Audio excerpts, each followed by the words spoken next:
Assalamualaikum warahmatullahi wabarakatuh, sedulur, sebangsa dan setanah air.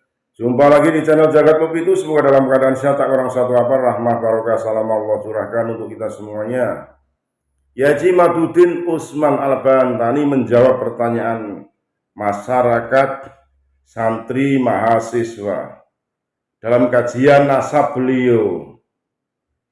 Banyak pertanyaan-pertanyaan yang menggelitik, tapi dijawab tuntas, tanpa bekas, tegas, lancar, tanpa hambatan, mengenai bagaimana tesis beliau untuk dipertanggungjawabkan kepada khalayak. Tentunya karena bidangnya ya, Kiai Madudin ya sipil leading, Jos Gandos Welkomendo, cara menjawabnya luar biasa, tuntas, tas, tiada sisa. Inilah sosok Kiai muda NU yang luar biasa cerdas. Kita bangga mempunyai seorang kiai yang komplit, ya ahli nasab, tasawuf, ya, pendekar, ahli hikmah, olah kanuragan secara syariat, ngaji alat, mapan, jos. Inilah perlu kita dukung, perlu kita beri semangat agar selalu menempa, mengkaji, mengaji ya, demi kemaslahatan umat. Inilah sosok Kiai Haji Imaduddin Usman Al-Bantani.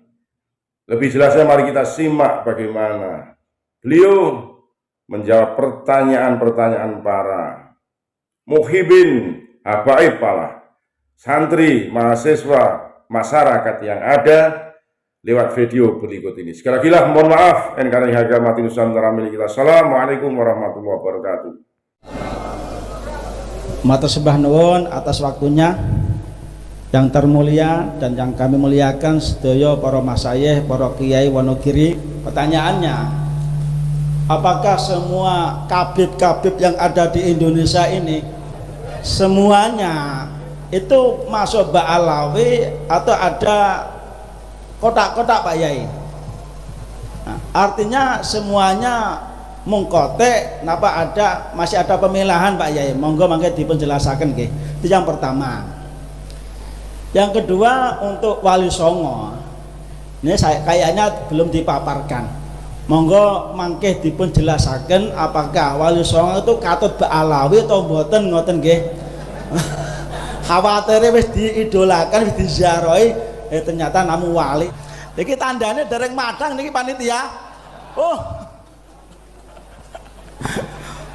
Langsung durasi. Artinya untuk Wali Songo apakah termasuk golongan Ba'alawi atau tidak? Yeah. Dan nanti kalau ada referensinya tentang Wali Songo itu min dzurriyyatir Rasul, monggo nanti bisa di-share apa tesis beliau yang sementara apa jenenge materi tersebut yang terkirim, yang di-share itu namun Ba'alawi, yang dari Wali Songo belum ada. Kersane kita sedaya bisa mempelajari. Makasih matur suwun. Assalamualaikum warahmatullahi wabarakatuh. Waalaikumsalam. Monggo dilanjutkan Mas Akhyar. Assalamualaikum warahmatullahi wabarakatuh. Waalaikumsalam. Bismillahirrahmanirrahim. Sebelum saya menyampaikan pertanyaannya, disclaimer terlebih dahulu bahwasanya saya bukan dari golongan muhibin atau apapun. Tapi pertanyaannya begini. Dari 87 jumlah nasabah yang tercatat dalam sejarah yang dikutip oleh Bakar Abu Saif yang pada masa Tobakotu ketiga sama keempat, kitab yang ditukil oleh jenengan itu hanya satu kitab saja. Bahkan ada lebih dari 50 kitab nasabah saat itu yang belum dikutip. Kemudian yang kedua, apa yang kami temukan dari Abnaul Imam, dari kitab Abnaul Imam fi Misra wa Syam halaman 167, Ibnu Toba Yahya bin Muhammad Al-Qasim Al-Husaini Al-Alawi yang wafat pada abad kelima, beliau mencantumkan Abdullah atau Ubaidillah sebagai putra dari Ahmad bin Isa. Kemudian di kitab lain As-Suluk fi Tabaqatil Ulama wal Muluk, karya Al-Qadhi Bahauddin Muhammad bin Yusuf Al-Kindi, wafat pada abad 8, juga ketika menceritakan Abul Hasan Ali bin Muhammad, beliau menyebutkan Abdullah sebagai putra dari Ahmad bin Isa. Oleh karenanya pertanyaannya, apakah tesis yang jenengan buat itu sudah mencakup sekian banyak buku atau kitab nasabah atau hanya sebagian saja? Karena dari beberapa tesis yang saya baca dan juga pemaparan, bahkan 20% saja dari kitab-kitab nasabah belum jenengan tukil. Mungkin mohon tanggapannya ya. Mengenai Ba'alawi, Habib-habib yang di Indonesia, apakah semuanya inqita, terputus kepada Nabi Muhammad SAW? Semua yang merasa dirinya Habib itu bermarga Ba'alawi, itu semuanya nasabnya ke Alwi bin Ubaidillah. Semuanya putus, karena memang Ahmad bin Isa tidak punya nama anak namanya Ubaidillah. Anak siapa? Wallahu alam. Ya orang-orangnya aja tidak terdeteksi, apalagi nama bapaknya. Orangnya aja tidak terdeteksi. Lalu marga apa-apa saja itu yang masuk Ba'alawi. Nah, mereka punya kekhasan, keluarga mereka dipanggilnya Habib. Jadi kalau yang dipanggil Habib itu Ba'alawi, bukan turunan Nabi. Kalau turun Nabi itu memiliki tanda panggilan tersendiri, Syarif dan Sayyid. Kalau mereka keturunan Nabi yang melewati seorang raja atau gubernur, itu biasanya menggunakan Syarif. Tapi kalau keturunan ke atasnya tidak melewati raja, para ulama-ulama saja, itu biasanya hanya menggunakan Sayyid. Maka syarif-syarif Mekah sebelum dikuasai oleh Wahabi itu gelarnya Syarif Makkah, karena dia selain sebagai seorang penguasa Mekah juga keturunan daripada Rasulullah Muhammad sallallahu alaihi wasallam. Lalu apa saja itu marga-marganya? Banyak, saya searching ini ada 114 marga. Yang ada di Indonesia mungkin hanya setengahnya. Ada Asiri, Al-Junaid, Al-Baharun, Al-Gadri, Al-Bin Sahil, Jamalulail, Bahasan, Basaiban.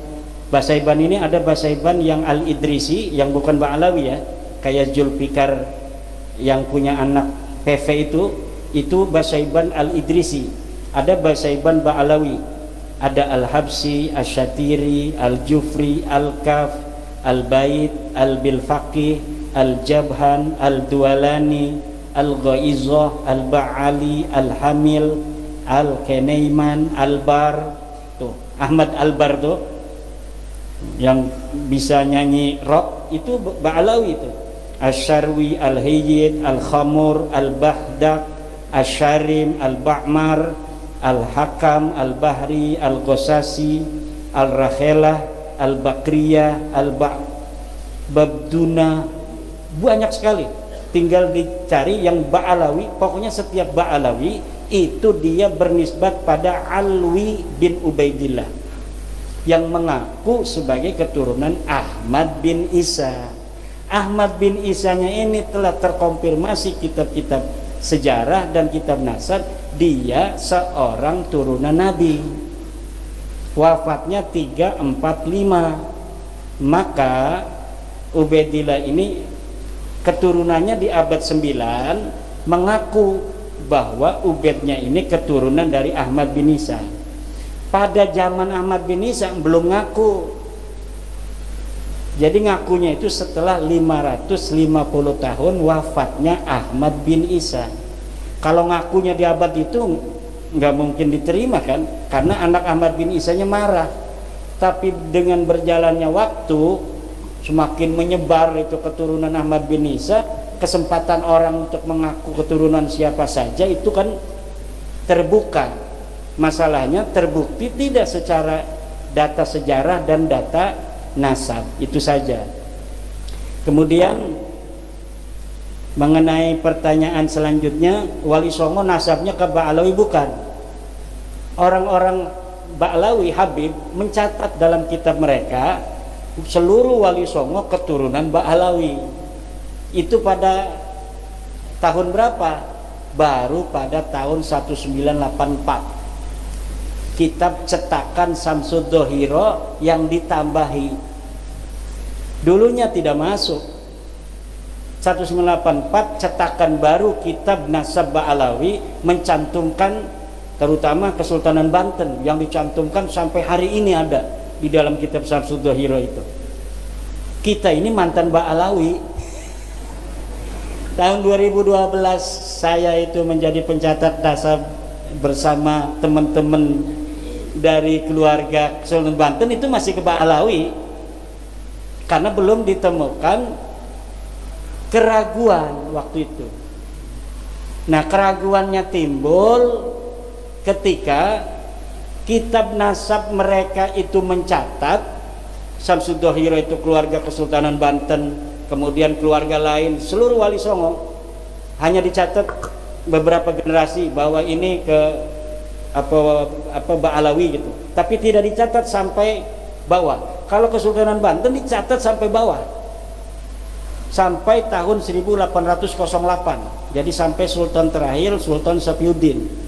Nah, kalau Sunan Giri hanya Sunan Girinya saja gitu, Sunan yang lain Sunan yang lainnya saja. Tapi kalau Sultanan Banten dicatat sampai tahun 1808, keturunan Sultan Sapiuddin sampai Sultan hari ini, cuma Sultan budaya itu masih ada di dalam kitab Samsud Dohiro.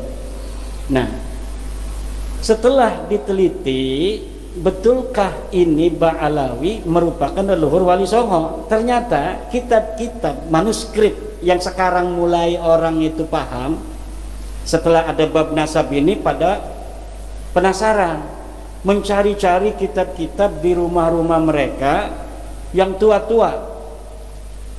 Kemudian Kesultanan Cirebon dia punya manuskrip yang gak boleh dibuka-buka, katanya pemali kalau dibuka. Akhirnya sekarang mau buka. Nanti setelah dari sini saya ke Kesultanan Cirebon, diminta oleh Pangeran Kodiron Patih dari Kanoman untuk bersama-sama membicarakan nasab Wali Songo. Karena di Kesultanan Cirebon pun lihat itu di makam Sunan Gunung Jati masih Ba'lawi. Nggak heran kalau nasab-nasab kiai lain di Nusantara ini masih Ba'lawi. Karena Kesultanan Cirebon sendiri belum serta-merta begitu saja menerima. Walaupun saudara-saudara saya dan selalu SMS-an tiap hari. Tapi untuk merubah itu kan kita perlu hati-hati. Lalu mulai kapan? Masa iya 1984 saja ketika nasab Wali Songo itu ditulis dalam Samsud Dohiro? Bukan. Sebelumnya sudah ada tahun 1960 sebuah manuskrip palsu ditulis. Jadi ada namanya manuskrip Negara Kertabumi. Katanya karya Pangeran Wangsakerta, salah satu putra Raja Cirebon tahun 1670.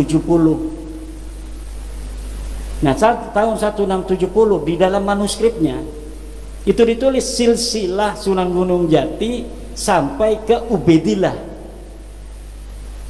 Setelah ini manuskrip dibawa ke ahli filolog dari Universitas Indonesia, ternyata kitab ini kertasnya tua, setelah pakai ludah seret tuanya hilang. Kertasnya ternyata kertas Manila. Kertas Manila itu ya kertas zaman sekarang itu, kayak karton itu. Jadi upaya itu sudah sejak 1960.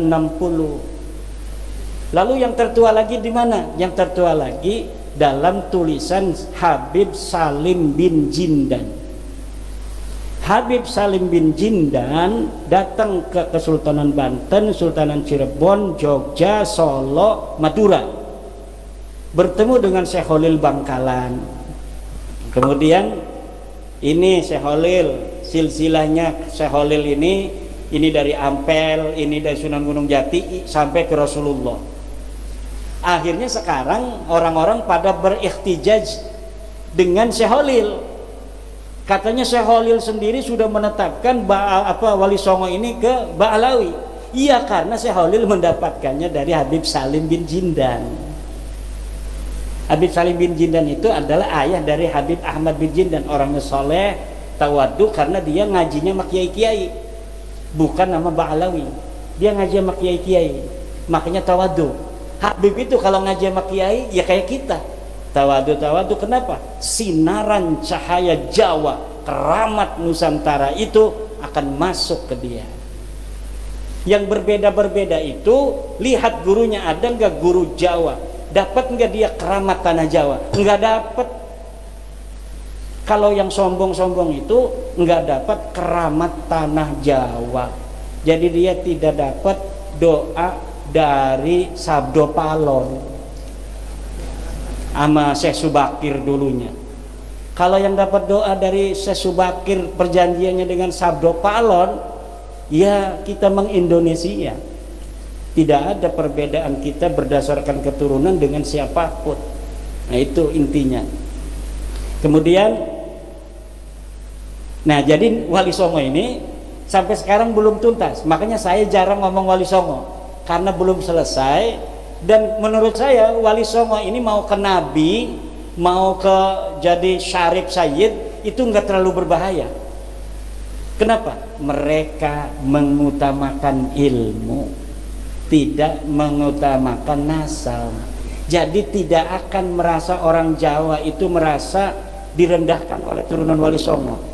Kalaulah cara Wali Songo sama dengan cara mereka ini sekarang nggak masuk Islam itu orang-orang Jawa. Orang Jawa itu begini-begini, tapi kalau direndahkan betul-betul melawan, betul nggak? Wali Songo tahu, makanya Wali Songo sangat merakyat. Dia merasa seperti orang Jawa sendiri. Makanya itu Sunan Kudus itu nggak ada anaknya yang pakai Sayyid, pakai Syarif, nggak ada. Walaupun dianya masih Sayyid Ja'far Shodiq, namanya masih pakai Sayyid Ja'far Shodiq, tapi anaknya saja nggak boleh pakai. Sampai sekarang anaknya ya menyatu aja dengan orang-orang di Kudus itu. Mungkin ada juga yang ngojek untuk Sunan Kudus itu, tuh keturunan Sunan Kudusnya itu. Ya nggak malu, karena apa? Nggak bawa-bawa marga, nggak bawa-bawa Sayyid, nggak bawa-bawa Syarif. Coba kalau Raden Tumenggung Mubarak misalnya, tiba-tiba ngejek pakai KRT Mubarak, ya kan itu merendahkan pangkat. Makanya udah, hal-hal yang bersifat feodalisme nggak usah disematkan di dalam nama. Nama itu cukup berdasarkan prestasi. Maka sebelum bab nasab ini saya yakin, saya sudah ceramah bahwa Dr. Andes itu lebih mulia dari Habib sebelum saya meneliti nasabnya, karena bertentangan dengan Al-Quran. Orang mengatakan hanya dia bermodal ada riwayat keturunan Nabi, dia lebih mulia dari orang lain, dia lebih mulia dari kiai. Nggak ada itu. Sarjana lebih mulia dari Habib, lebih mulia dari Raden, lebih mulia dari Tubagus, lebih mulia dari Kanjeng Raden Tumenggung. Kalau pangeran sendiri, pangeran anak raja, dia tidak lulus SD. Ada orang biasa tukang kolektor, dia adalah S1, lebih mulia tukang kolektor itu yang anaknya jadi S1 daripada raja yang menurunan pangeran yang tidak lulus SD aja. Itu kemuliaan yang harus dijaga dan pengetahuan yang harus diyakini. Inilah ajaran Islam yang sesungguhnya. Kalau kiai haji itu pangkat berdasarkan kasab, berdasarkan usaha. Usaha itu harus ditempelkan agar orang lain ingin berbuat yang sama, menuntut ilmu yang luar biasa sehingga dia bisa berpangkat KH. Ada KH, kiai haji, ada HK, hampir kiai. DRS, SE, IR itu mulia. Taruh itu di nama. Kenapa? Supaya banyak orang mencontoh. Siapa saja bisa untuk menggapainya kalau dia mau kerja keras. Tapi kalau R Raden, itu dia lahir jadi Raden. Apa yang dibanggakan, orang dia nggak kerja apa-apa, pangkatnya R kok. Maka saya nggak pernah pakai RR. Itu ada di YouTube pakai KHR, orang yang nulis itu mah. Saya tidak pernah pakai RR. Kenapa? Malu-maluin apa yang dibanggakan dari R. Seperti kita ini mukanya begini, ya dari lahirnya begini, dari Allahnya begini. Kita nggak mesen begini, nggak usah bangga-banggain karena hidungnya mancung. Walaupun saya mancung, saya nggak bangga. Kenapa? Karena ini bukan dapat saya, nggak ada usaha sama sekali. Sesuatu yang tanpa usaha sama sekali nggak perlu dibanggakan dan tidak pantas dibanggakan. Yang dibanggakan itu kerja keras. Kerja keras itu dia jadi ketua PCNU karena dinilai pantas oleh para kiai. Dilihat pantas jadi seorang ketua PC. Ini kalau ketua PC-nya Pak Kiai Mubarak akan luar biasa mobilitas dari organisasi NU di Wonogiri. Kiai-kiai sepakat, udah Kiai Mubarak saja. Akhirnya seluruh MWC dikontak. Kiai Mubarak PC, ketua PC begitu. Allah yang mentakdirkan berdasarkan apa? Usaha dan prestasi, bukan berdasarkan keturunan. Setiap orang yang tidak punya dia itu privilege dari keturunan, kemudian hari ini menghormati orang berdasar keturunannya, dia menginjak-injak harga dirinya sendiri. Orang yang dia turunan raja, turunan nabi, yang karena itu dia harus menghormati orang lain hanya berdasarkan keturunannya, bukan berdasar prestasinya. Kita yang menghormatinya itu sedang menginjak-injak kemanusiaan kita sendiri. Seakan-akan Allah ini tidak adil. Kita diciptakan hanya untuk menghormati orang. Kenapa kita tidak diciptakan sebagai anak raja? Kenapa kita tidak diciptakan sebagai anak daripada keturunan Rasul? Dan itu tidak mungkin Allah tidak adil. Karena Allah tidak mungkin tidak adil, maka Allah sudah bikin sebuah garis keras. Inna akramakum indallahi atqakum. Yang paling mulia itu bukan dia keturunan daripada Nabiku Muhammad, tapi dia yang paling mulia menyembah aku dengan seikhlas-ikhlasnya. Itu patokan kita. Hadis Nabi juga begitu. Tidak ada hadis Nabi hormatilah keturunanku, tidak ada.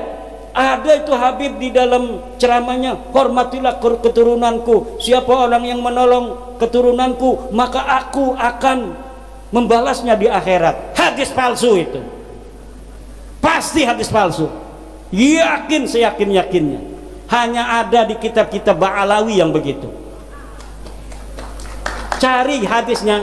Misalnya ada penceramah habaib yang menerangkan tentang kemuliaan keturunan Nabi, kemudian dia mengutip hadis, cari hadisnya itu. Kalau tidak hadis palsu, hadis yang disimpangkan maknanya.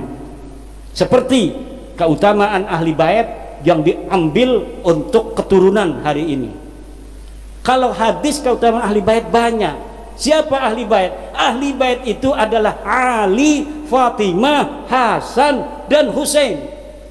Ada ahli bait dalam bab zakat. Siapa? Keturunan Bani Hashim. Siapa Bani Hashim? Keturunan daripada Sayyidina Abdullah, Sayyidina Abbas, Sayyidina Abu Talib. Itu namanya Bani Hashim, bukan hanya keturunan daripada Husain.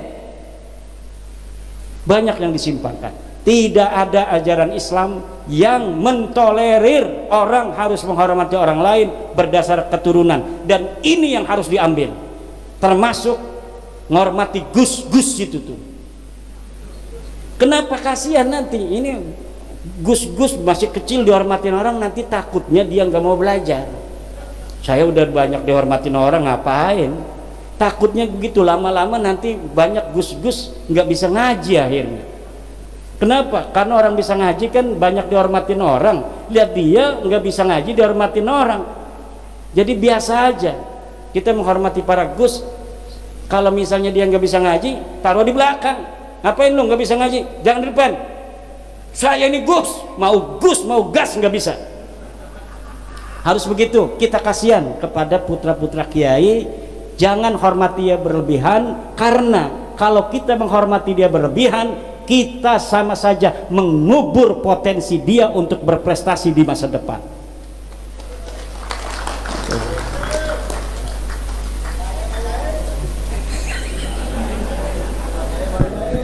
Yang kedua, yang kedua, Ini nanti, 87 wah, nasabah. katanya ini anti Gus juga nih. Ini bisa melebar nanti, anti Habib, anti Gus gitu. Ya harus menerima resiko. Ini saya udah menerima resiko. Ini saya kemarin menjawab Rumel Abbas di mobil, bikin tulisan. Saya sedang di kendaraan menuju Jawa. Itu sudah malam-malam tadi malam banyak yang Jawanya di mana lo? Gua paranin lo segala macem. Dia beraninya cuma di WA aja kan. Itu biasa-biasa saja. Dan kita harus berani. Ada orang yang mengorbankan waktunya, pikirannya untuk kecerdasan, kecerahan, pencerahan banyak orang agar menjadi tercerahkan, agar bangkit dari selama ini doktrin-doktrin dan keterpurukan kemanusiaan.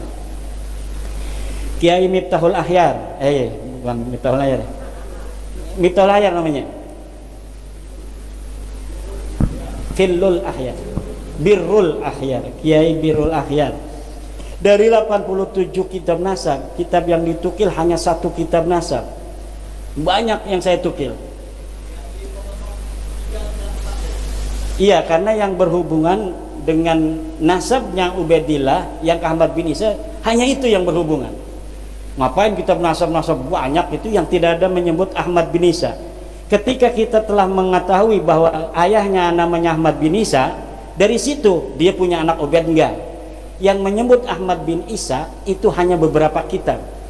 Makanya sejarawan barat banyak yang mengatakan Ahmad bin Isa sendiri fiktif. Dulu banyak sejarawan barat mengatakan Ahmad bin Isa fiktif. Kenapa?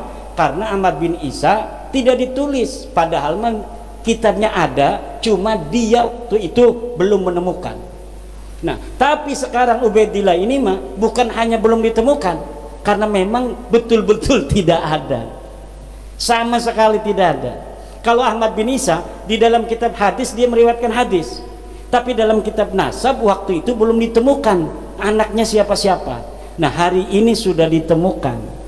Kitab Tahdhibul Ansab, kitab Mutaqilatul Talibiyah, kitab Al-Majdi, kitab Syajarah Mubarakah, kitab As-Sabatul Musan, kitab Tahdhibul Ansab, kitab Umdatul Talib, dan kitab An-Nafah Al-Ambariyah. Nah, kalau kitab-kitab yang lain yang ada di samping kanan kirinya itu betul banyak kitab nasab, tetapi tidak membicarakan tentang Ahmad bin Isa. Dia mungkin membicarakan toba-toba keluarga di sana yang ada di Suriah, tidak membicarakan yang ada di Irak. Karena Ahmad bin Isa ini orang Irak, maka yang dibicarakan harus, yang dicari adalah kitab-kitab berasal dari Irak yang menerangkan tentang orang Irak. Baru ketika kita menemukan kitab nasab yang membicarakan orang Irak, kita bisa mengetahui anaknya Ahmad bin Isa berapa. Karena Ahmad bin Isa ini orang Irak, bukan orang yang pindah ke Yaman. Bagaimana kiai itu di dalam kitab-kitab disebutkan bahwa Ahmad bin Isa dimakamkan di Yaman? Yaitu makam siapa? Kitabnya abad berapa yang menyebutkan itu? Dari mulai abad ke-10 bahwa Ahmad bin Isa dimakamkan di Yaman. Sebelumnya ketika Ahmad bin Isa wafat tidak ada. Bagaimana dia dimakamkan di Yaman? Dia orang Irak. Masa iya mati di Irak dibawa-bawa ke Yaman, mau ngapain?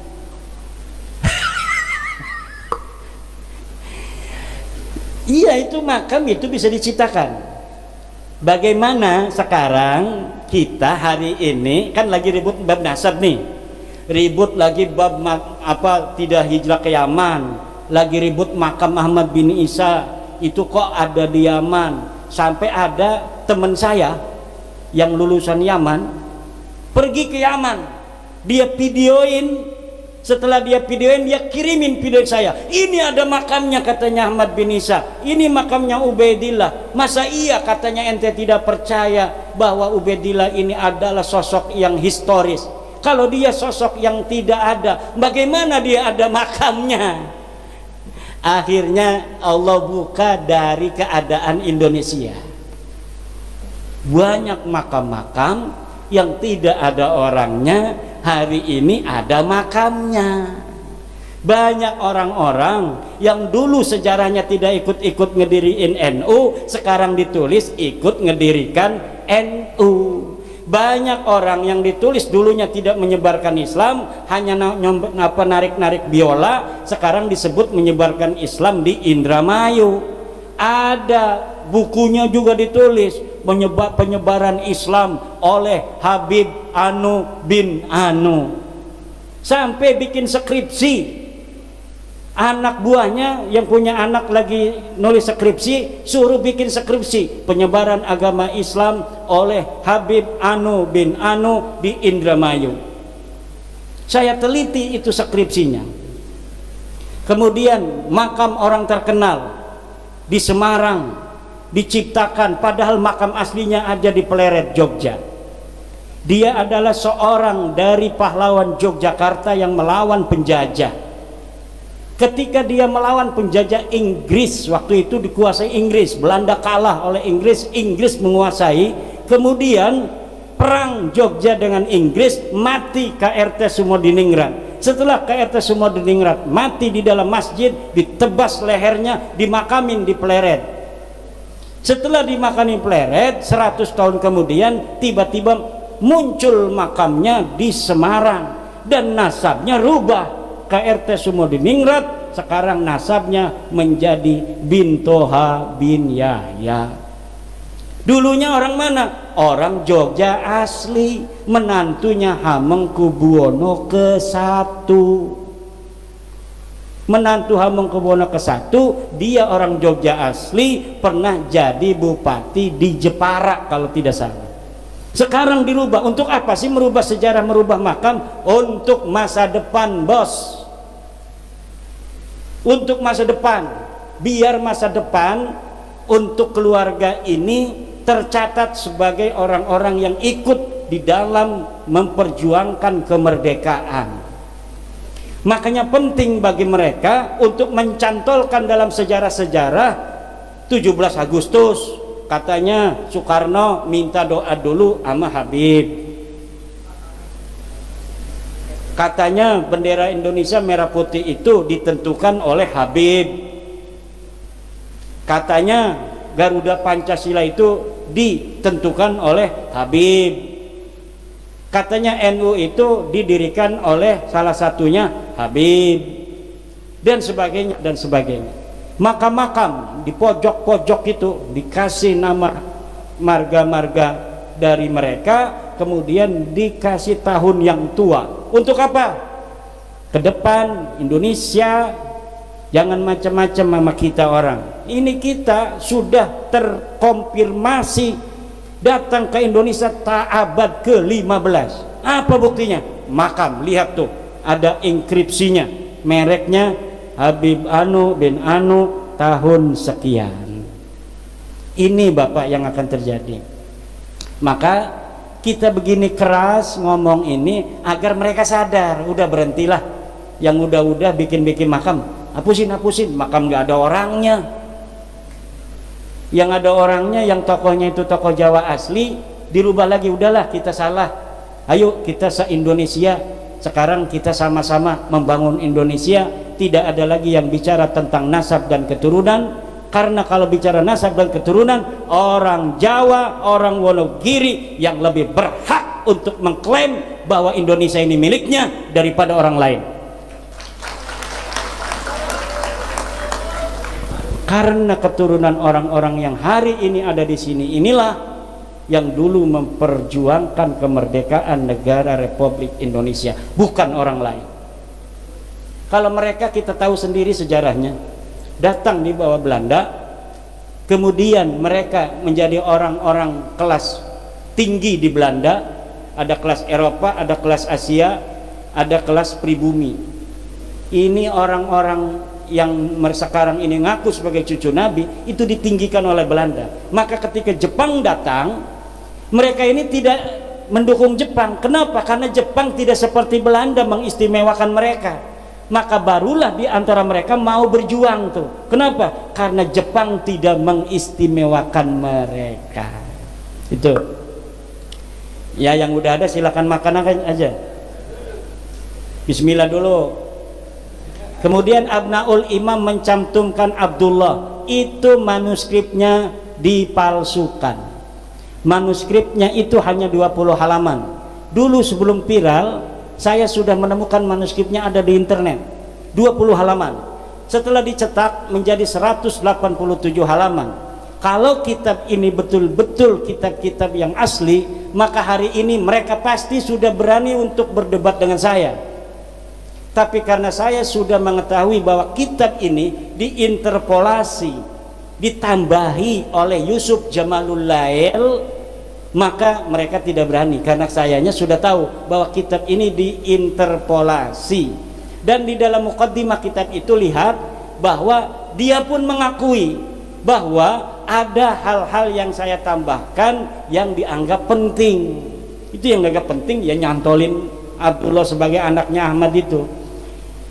Kitab yang selanjutnya As-Suluk menyebutkan Abdullah disebutkan abad ke-8 730 sebagai ayah dari Bani Jadid. Bani Jadid ini mengaku dirinya sebagai keturunan Ahmad bin Isa. Ini bukan Ba'alawi. Bani Jadid ini orang yang mencangkok pertama keturunan Ahmad bin Isa di abad 8. Dia adalah Bani Jadid, namanya Syarif Abil Jadid bin Ahmad bin Abdullah bin Ahmad bin Isa bin Muhammad An-Naqib, atau kurang sedikit lah. Itu dari yang saya sampaikan itu. Yang jelas dia tertolak sebagai keturunan Ahmad bin Isa karena kitab yang lebih tua dari itu menyebutkan bahwa anak daripada Ahmad bin Isa hanya 3. Lihat dalam kitab Sajarah Mubarakah, itu narasi yang disampaikan oleh Imam Al-Fakhrur Razi, fa'aqibuhu min salasati banin. Jumlah ismiyah itu lihat di dalam kitab Al-Muqibun karya daripada Mahdi Rojai, apabila menyampaikan dengan jumlah ismiyah maka yufidul inhisar, yufidul hasra, itu memberikan faedah hasr. Itu ada keterangannya dalam kitab Al-Muqibun karya Mahdi Rojai, bahwa apabila ulama mengatakan dengan jumlah ismiyah itu yufidul hasra, tapi apabila dengan jumlah fi'liyah fa'aqoba salah sata banin, itu masih bisa tambah 1.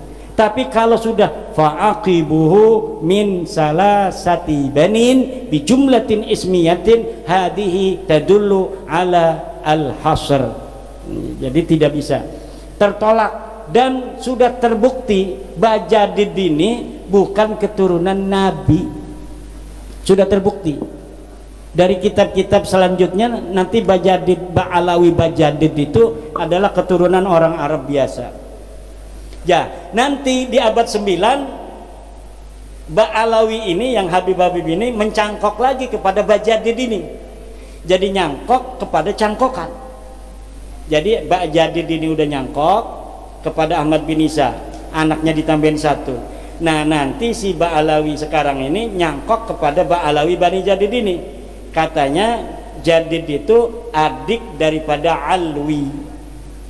Jadi karena kakaknya katanya atau adiknya sudah disebut, maka Alwi ini pun sudah terkonfirmasi.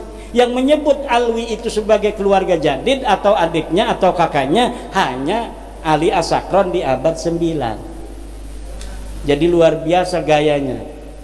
Dan kalau kita teliti, nanti saya sedang menulis lagi sebuah kitab kronologi, kronik batalnya nasab Alawi. Ini sudah 300 halaman. Nanti saya akan sampaikan bagaimana upaya-upaya mereka di dalam mengakali sejarah masa lalu untuk seperti yang mereka inginkan di hari ini. Gaya-gayanya dalam pemalsuan manuskrip, pemalsuan daripada sejarah, pemalsuan makam dan sebagainya. Itu semuanya terkonfirmasi.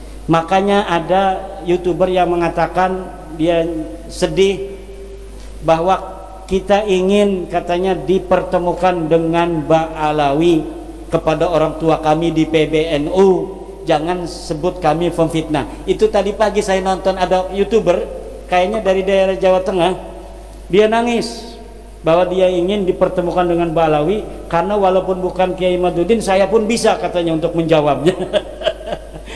Ya, jadi kalau sudah duduk begini bareng-bareng, insya Allah akan bisa. Kenapa mereka diam? Ya diam itu kan ada kaidah, la yunsabu lisakitin qaulun. Orang diam tidak boleh dianggap sudah berpendapat. Kalau dia ngomong berpendapat ketahuan. Kalau misalnya hujannya kalah berarti nanti selesai. Kalau diem aja nggak bisa dikatakan dia salah, dikatakan dia dusta. Itu strategi. La yunsabu lisakitin qaulun. Tidak bisa orang diam itu dikatakan dia membantah, dia mengiyakan, tidak bisa. Tapi kalau sudah debat dengan kita kalah misalnya, ya udah harus selesai. Tidak boleh lagi mengaku. Kalau dia menang, nggak mungkin menang. Nggak mungkin. Kenapa? Ya karena tidak ada. Sama sekali dalail dari mereka itu tidak ada. Dan saya yakinnya kalau misalnya nanti saya ketemu dengan Nabi Muhammad nggak marah dan akan terima kasih telah menyelamatkan nasab suciku dari orang-orang yang mengaku sebagai keturunanku tanpa hak. Terakhir untuk Pak Yusuf dari MWC Burno ya. Ya, apa dampak sosiologis dan psikologis dari kajian ini? Kalau tentang Ba'alawi apa saja tadi sudah dampaknya. Ya dampaknya maslahat pertama buat habaib Pak Yusuf. Dampak pertama yang akan maslahat habaib kalau mereka menerima.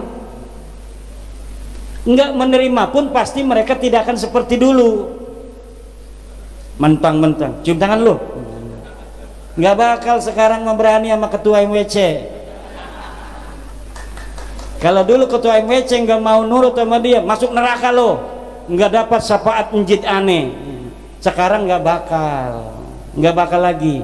Maslahat tidak tuh, mereka tidak begitu. Maslahat, Allah akan suka kepada orang yang tidak sombong. Kalau kita niatnya bagus, insya Allah kita akan punya kekuatan dan tenaga. Tapi kalau kita niatnya jelek hanya karena kebencian, ya kita mudah rungkan. Kenapa ini bisa masif sampai ratusan orang sekarang ini mau ngedengerin sambil makan lagi ngedengerinnya? Ya karena sayanya niat dari awal bukan benci pada mereka. Saya punya guru Habib, dan guru saya itu kalau muridnya seperti saya datang ke rumahnya mau masuk kamar mandi nggak boleh sebelum dia masuk dan mencuci kamar mandinya. Dia cuci kamar mandi dengan sabun, disiram, setelah bersih baru silakan masuk Mang Imad. Manggilnya Mang Imad waktu saya masih kecil. Namanya Habib Ali bin Sahib. Saya suruh ke Yaman, udah Habib bayarin ke Yaman. Saya udah rencana Habib mau mengaji Alpiyah dulu. Oh ya udah. Coba kalau saya ke Yaman nggak bakal begini saya. Itu sudah takdir Allah Subhanahu wa Ta'ala. Karena saya bukan berdasar kebencian, dan saya yakin dengan apa yang saya lakukan tidak akan membuat Rasulullah marah. Bahkan Rasulullah akan bangga kepada saya sebagai umatnya, dan ini akan memberikan maslahat bagi para habaib dan umat Islam. Maka saya lakukan walaupun dengan berbagai macam dinamika, rintangan, ancaman dan sebagainya. Saya yakin dengan apa yang kita lakukan hari ini akan membawa kemaslahatan untuk semua.